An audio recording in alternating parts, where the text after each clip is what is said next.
Perkenalkan, saya Suci Nurul Hidayah dari kelompok 3 dengan materi kesantunan berbahasa.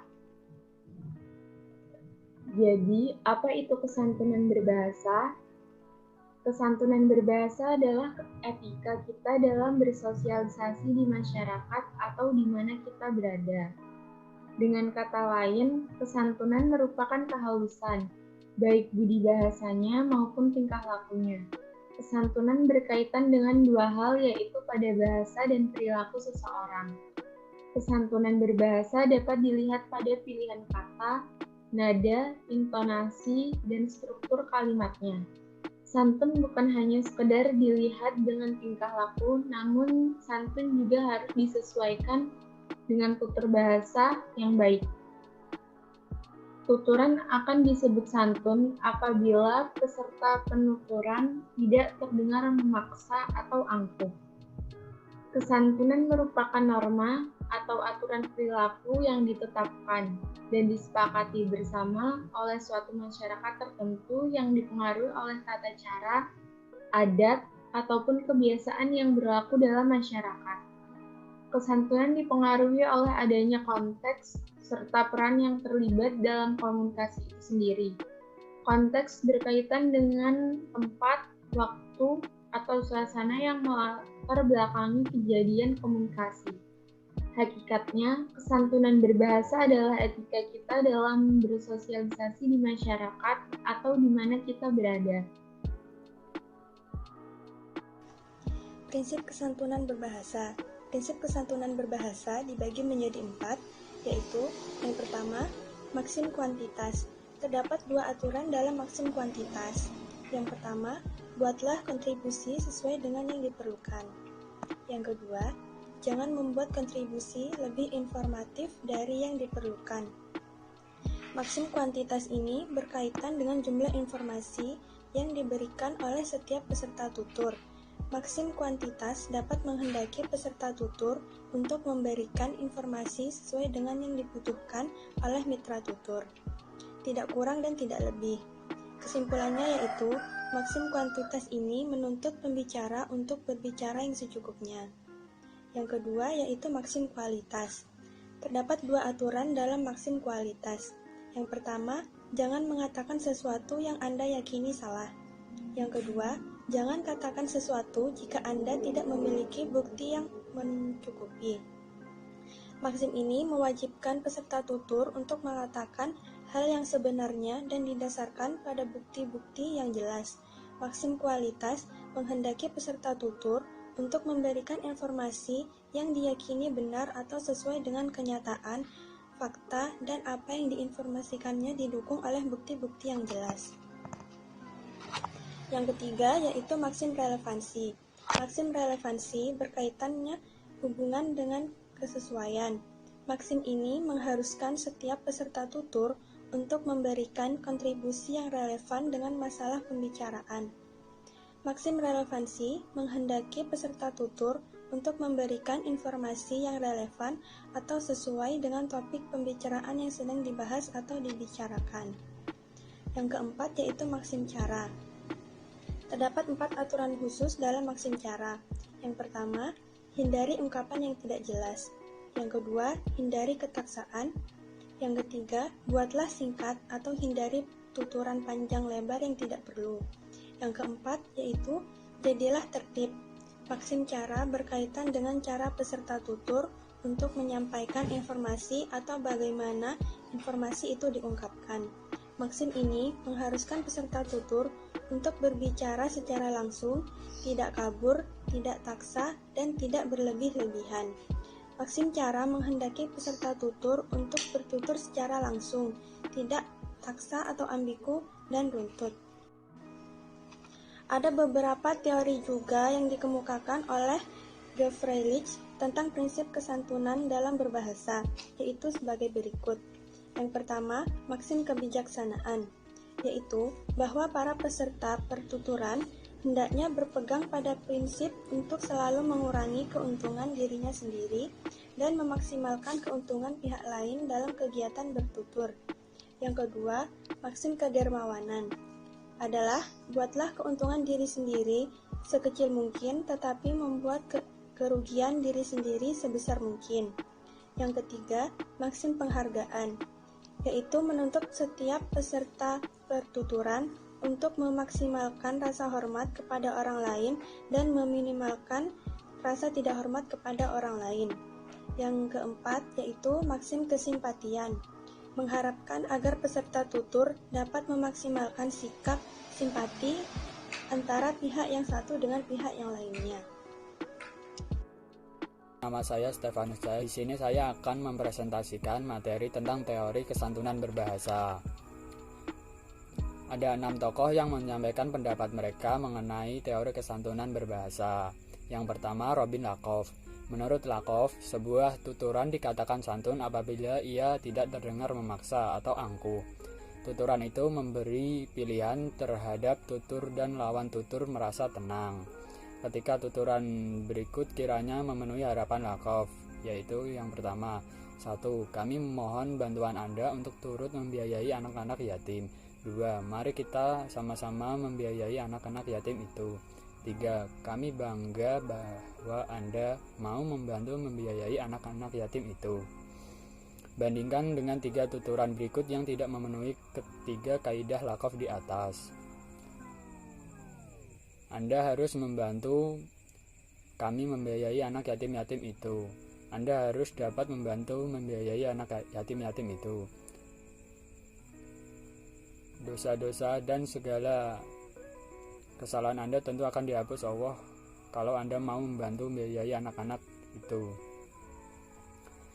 Yang kedua, menurut Fraser, bagi Fraser, kesantunan adalah properti yang diasosiasikan dengan tuturan dan di dalam hal ini menurut pendapat si lawan tutur bahwa si penutur tak melampaui hak-haknya dan tidak mengingkari dalam memenuhi kewajibannya. Sedangkan penghormatan dan bagian dari keaktifan yang berfungsi sebagai sarana simbolis untuk menyatakan penghargaan secara reguler. Jadi, kalau seseorang tidak menggunakan bahasa sehari-hari kepada pejabat di kantornya, maka orang itu telah menunjukkan hormat kepada pejabat yang menjadi lawan tuturnya. Yang ketiga dan keempat, Brown dan Levinson. Brown dan Levinson pada tahun 1578 mengatakan teori kesantunan berbahasa itu berkisar atas nosi muka atau face. Brown dan Levinson mengatakan muka itu ada 2 segi, yaitu muka negatif dan muka positif. Muka negatif mengacu pada citra diri setiap orang yang rasional yang berkeinginan agar harga dengan jalan membiarkannya bebas melakukan tindakan atau membiarkannya bebas dari keharusan mengerjakan sesuatu. Sedangkan yang dimaksud dengan muka positif adalah sebaliknya, yakni mengacu pada citra diri setiap orang yang rasional, yang berkeinginan agar yang dilakukannya apa yang dimilikinya atau yang menyerupai nilai-nilai yang ia yakini. Sebagai akibat dari yang dilakukan atau dimilikinya, itu diakui orang lain sebagai salah satu yang baik, yang menyenangkan, yang patut dihargai, dan seterusnya. Yang keempat, menurut Geoffrey Leach mengajukan teori kesantunan berdasarkan prinsip kesantunan, yaitu yang pertama maksim kebijaksanaan, maksim penerimaan, maksim kemurahan, maksim kerendahan hati, maksim kecocokan, dan maksim kesimpatian.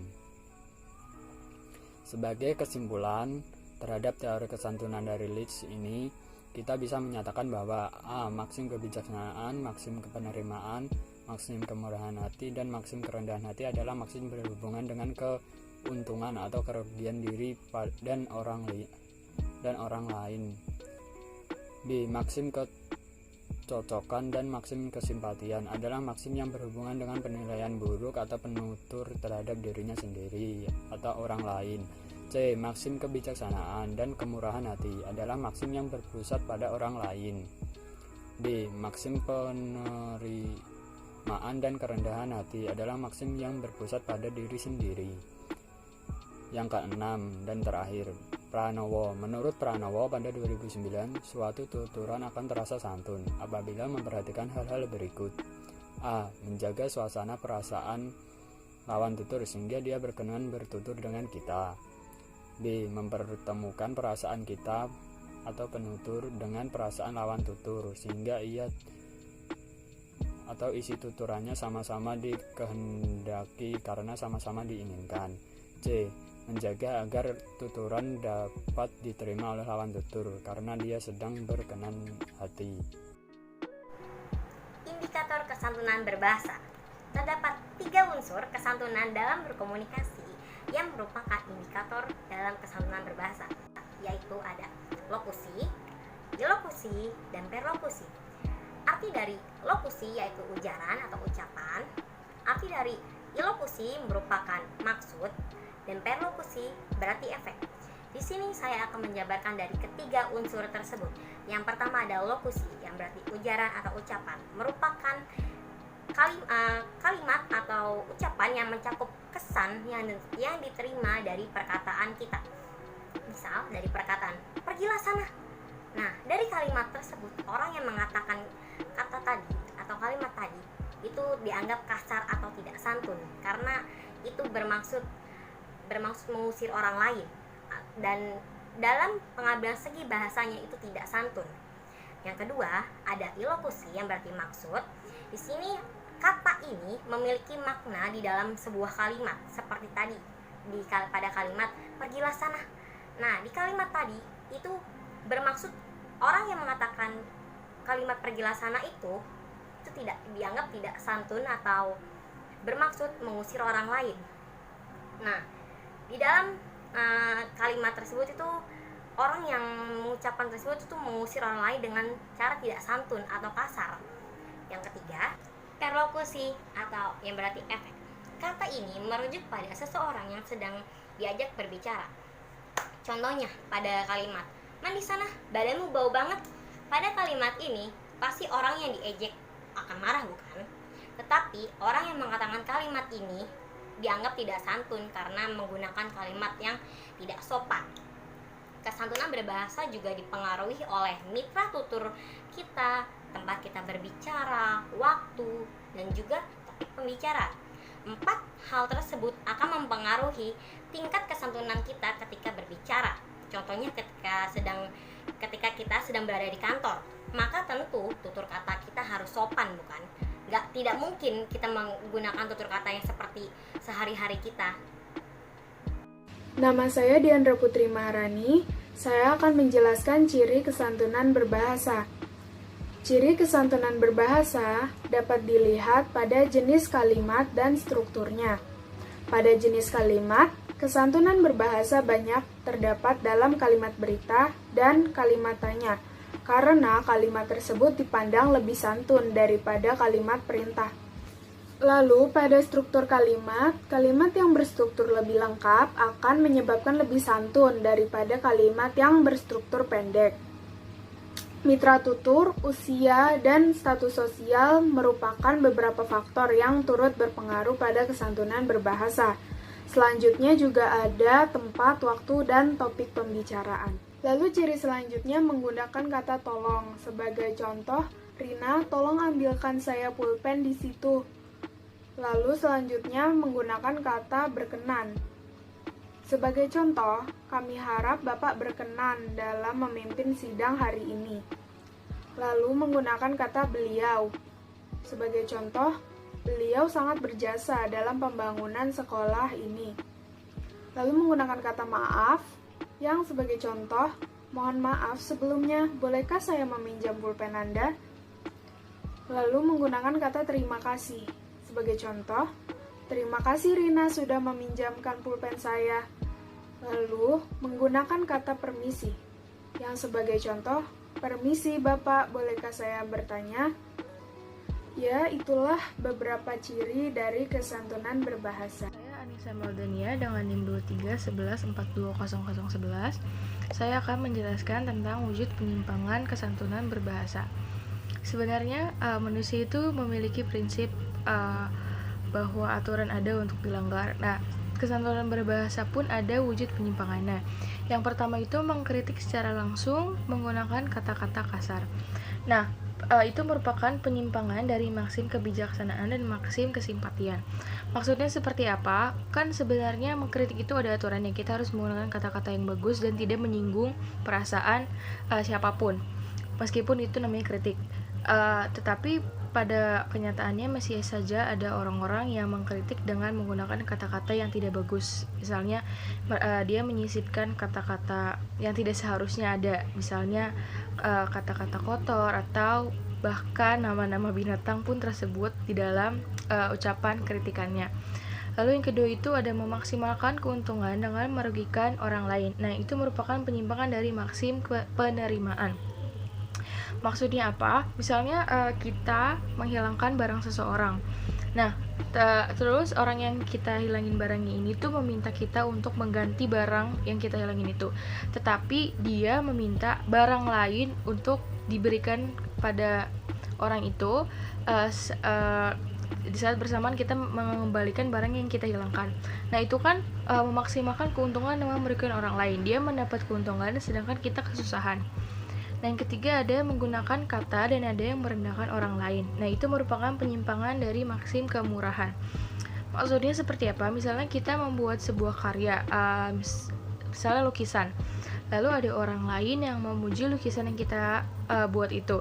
Nah, seharusnya kan kita bisa membalas dengan ucapan terima kasih dan sebagainya.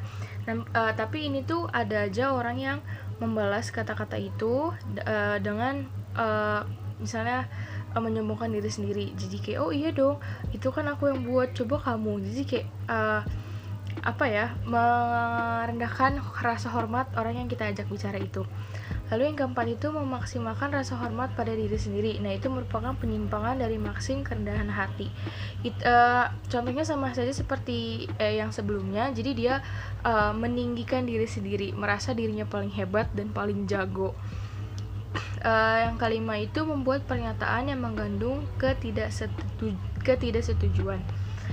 Itu merupakan penyimpangan dari maksim kecocokan. Jadi misalnya ada teman kita yang memberi saran, coba kamu cari aja di kota itu, terus kita membalas dengan, oh enggak, coba aja kamu sana yang cari sendiri gitu.